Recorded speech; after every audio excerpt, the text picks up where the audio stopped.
नमस्कार, आदाब, सत श्री अकाल।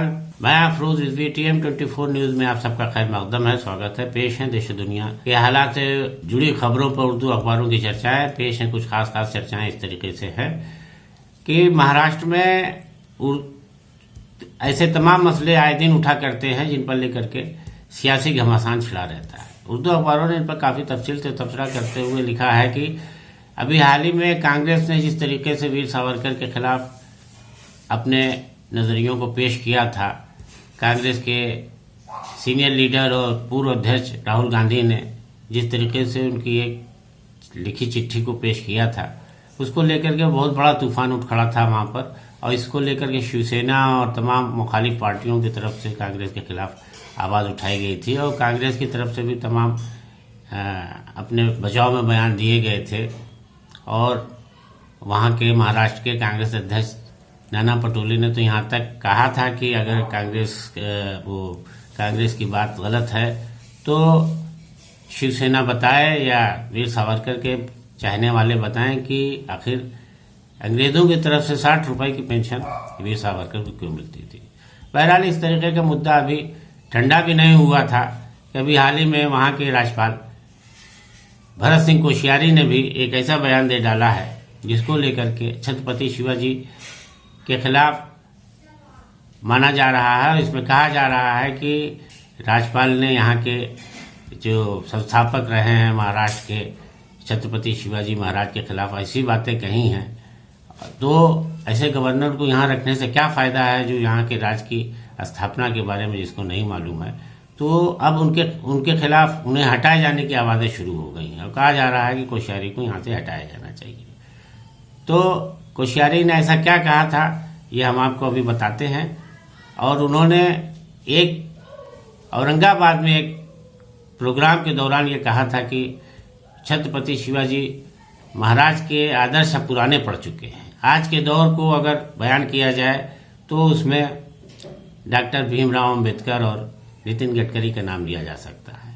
तो बहरहाल उनके इस बयान के बाद शिवसेना में भारी तूफान उठ खड़ा हुआ है और अब शिवसेना के शिंदे गुट की तरफ से उनके खिलाफ आवाज़ उठाई जा रही है और कहा जा रहा है उन्हें हटाए जाने की मांग की जा रही है। इस सिलसिले में मरकजी हुकूमत से मांग की गई है कि यहाँ के राज्यपाल को फौरन बदला जाए। और उधर मैनपुरी में भी उपचुनाव को लेकर के विधानसभा के काफ़ी दिलचस्प माहौल बनता जा रहा है।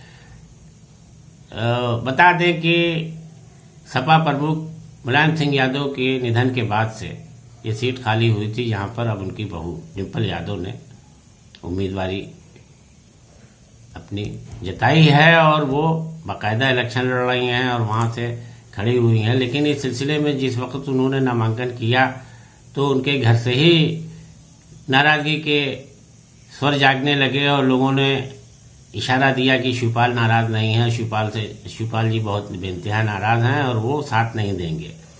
तो इस तरीके से डिम्पल यादव की सीट यहाँ पर जीतने में रुकावट नज़र आने लगी थी। तो अब ये सीन काफ़ी बदल गया है। उस वक़्त जब डिम्पल यादव ने नामांकन किया था तो शिवपाल यादव जी से पूछा गया था कि अब बताइए कि आपकी बहू लड़ रही है, अखिलेश की बीवी, तो आपका क्या समर्थन रहेगा। तो उन्होंने कहा था मुझे तो अभी नामांकन या आप लोगों से पता चल रहा है। तो इस तरीके से उनकी इस बात से लग रहा था कि वो बेइंतहा खफा हैं और वो डिम्पल का साथ नहीं देंगे। लेकिन बहरहाल अब सीन बदल गया है। अब लगातार शिवपाल ये बात कह रहे हैं कि वो अपने बड़े भाई मुलायम सिंह यादव ही की तरीके से उनके बेटे और अपने भतीजे अखिलेश सिंह यादव का भी उसी तरीके से समर्थन और साथ देंगे। इस तरीके से नेताजी का साथ तो देते आए और इसमें कोई कमी नहीं आई हुई। इस तरीके से बहरहाल अब डिम्पल यादव को और परिवार के लोगों को ये यकीन हो गया है कि घर से कोई मुखालफत नहीं है और उनका चुनाव प्रचार जोर पकड़ रहा है।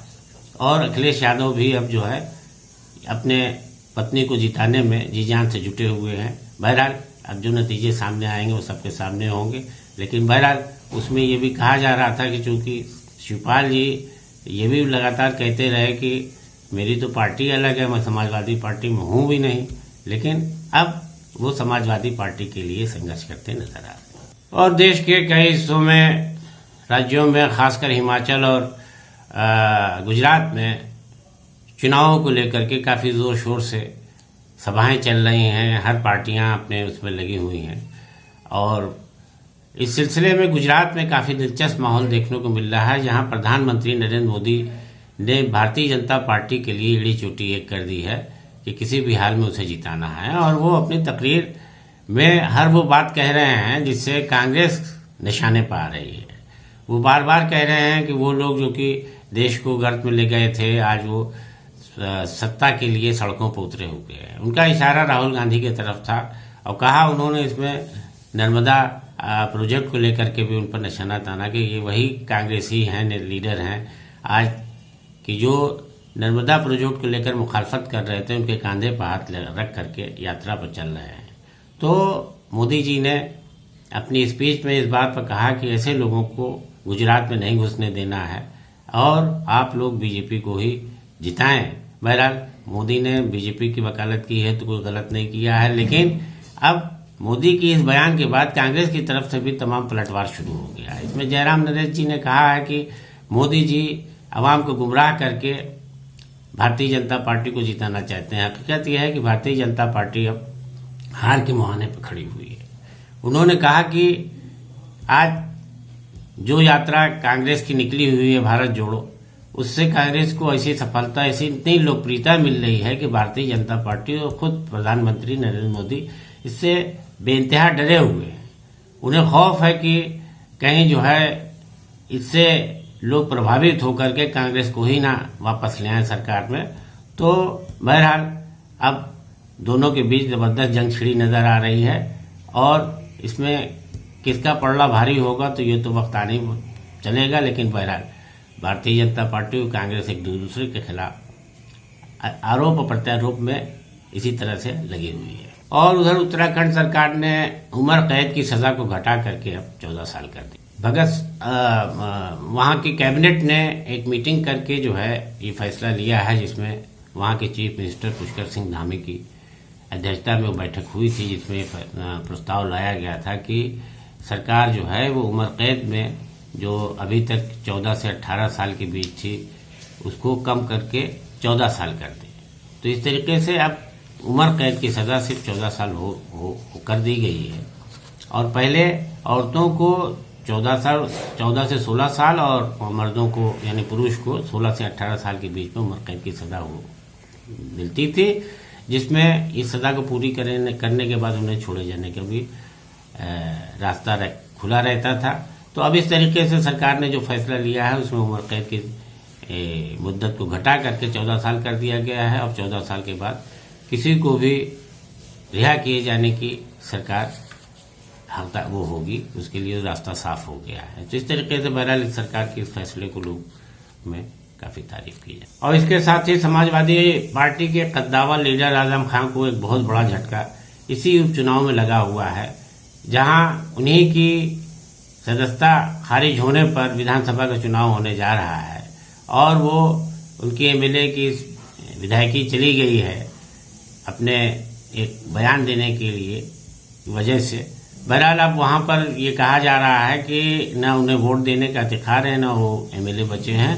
तो ऐसे में उनके एक करीबी रहे फसाहत हुसैन, जो कि उनके मीडिया प्रभारी भी कहलाते हैं, कहा जा रहा है कि उन्होंने बीजेपी का दामन थाम लिया है और बीजेपी में वो बाकायदा शामिल हुए हैं। और वहां पर उन्होंने न सिर्फ खुद बीजेपी ज्वाइन की बल्कि अपने साथ कई पार्टी कार्यकर्ताओं को भी ज्वाइन किया है जो आजम खान के बहुत करीबी माने जाते थे। तो फसाहत साहब को लेकर के कहा जा रहा है कि उन्होंने जिस तरीके से आजम खान की नाजुक घड़ी में साथ दिया है, जो बड़े बड़े मुकदमे झेल रहे हैं अपने खिलाफ, और ऐसे में उन्हीं के करीबी ने उनका साथ छोड़ा है। तो इसको लेकर तमाम तरह की चर्चाएं की जा रही हैं। कहा जा रहा है कि फसाहत हुसैन को भी ये खौफ है कि कहीं वो किसी मुकदमे में फंस न जाए, क्योंकि उनके खिलाफ भी कई मामले दर्ज हैं, एफआईआर कराई गई है उनके खिलाफ भी। तो अपने हो सकता है कि बचाव में उन्होंने ये कदम उठाया हो, लेकिन अब ये कहा जा रहा है कि इस वक्त जो एक बड़े राजनीतिक संकट में आजम खान फंसे थे तो अब वो और अकेले पड़ गए। बहरहाल उनकी सियासत किस करवट बैठेगी और क्या होगा आने वाले वक्त में तो नहीं कहा जा सकता, लेकिन पार्टी छोड़ते वक्त फसाहत हुसैन ने ये कहा कि वो सपा के अंदर बहुत घुटन महसूस कर रहे थे और वहाँ वर्करों की कोई इज्जत नहीं है, कोई सम्मान नहीं है, उनका कोई ख्याल नहीं किया जाता, जिसकी बिना पर वो पार्टी छोड़ने पर मजबूर हुए हैं। और वही नहीं बल्कि उनके साथ और लोग भी शामिल हुए हैं। और इस मौके पर उन्होंने प्रधानमंत्री नरेंद्र मोदी और उत्तर प्रदेश के चीफ मिनिस्टर योगी आदित्यनाथ जी की जम के तारीफ की। कहा कि इन दोनों के नेतृत्व में दोनों जगह पर सरकारें बेहतर चल रही हैं। प्रधानमंत्री के नेतृत्व में देश में बेहतर काम हो रहा है, बेहतर सरकार चल रही है केंद्र सरकार, और उत्तर प्रदेश में योगी आदित्यनाथ जी की सरकार चल रही है। तो बहरहाल अब उनके इस तरीके से आजम खां का साथ छोड़ने पर तमाम तरह की चर्चाएं की जा रही कि वो उन्होंने अपने कानून से बचाने के लिए, शिकंजे से बचने के लिए किया है या सच में हाँ। और ये कि वो कोई बहुत बड़े लीडर भी नहीं रहे हैं, लेकिन बहरहाल इनके हटने से आजम खां और कमजोर तो बहरहाल हो ही गए। और उधर कुछ खबरें गैर मुल्कों से भी। ऑस्ट्रेलिया के सिडनी शहर के एक स्कूल में एक साइंस की प्रयोगशाला में गलत केमिकल का प्रयोग करने से जबरदस्त रिएक्शन हुआ है, जिसमें बहुत सारे बच्चे झुलस गए हैं। इनमें कुछ बच्चों की हालत नाजुक बताई जा रही है। बताया जा रहा है कि क्लास के बाहर टीचर ने आकर के लोगों को इत्तला दी कि बच्चे प्रैक्टिकल कर रहे थे प्रयोगशाला में, उन्होंने कुछ केमिकल का गलत प्रयोग कर लिया है, जिसकी वजह से एक धमाके के साथ यानी एक उसके साथ गैस ने लोगों को झुलसा दिया है। तो बहरहाल जो बच्चे जख्मी हुए हैं शदीद तौर पर और जो मामूली भी, सबको इलाज कराया जा रहा है। इस तरीके से स्कूल में जो लापरवाही की गई है जो प्रैक्टिकल में, उसको लेकर के जांच की जा रही है। इसके अलावा चीन में कोरोना ने एक बार फिर से सर उठाया है। बताया जा रहा है कि 6 माह के भीतर एक और मौत वाक़ई हो गई है। 87 साल के एक शख्स ने दम तोड़ दिया कोरोना से, और पिछले 24 घंटों में 24,000 से ज्यादा मामले सामने आए हैं। इस तरीके से चीन में कोरोना को लेकर के फिर अफरा तफरी का माहौल पैदा हो गया है। हालांकि कहा जा रहा है कि और मुल्क में इस तरह के मामलात में चीन में अभी उतना मामला नहीं बढ़ा है। तो दोस्तों आज के तबसरे में इतना ही, दीजिए इजाजत, नमस्कार।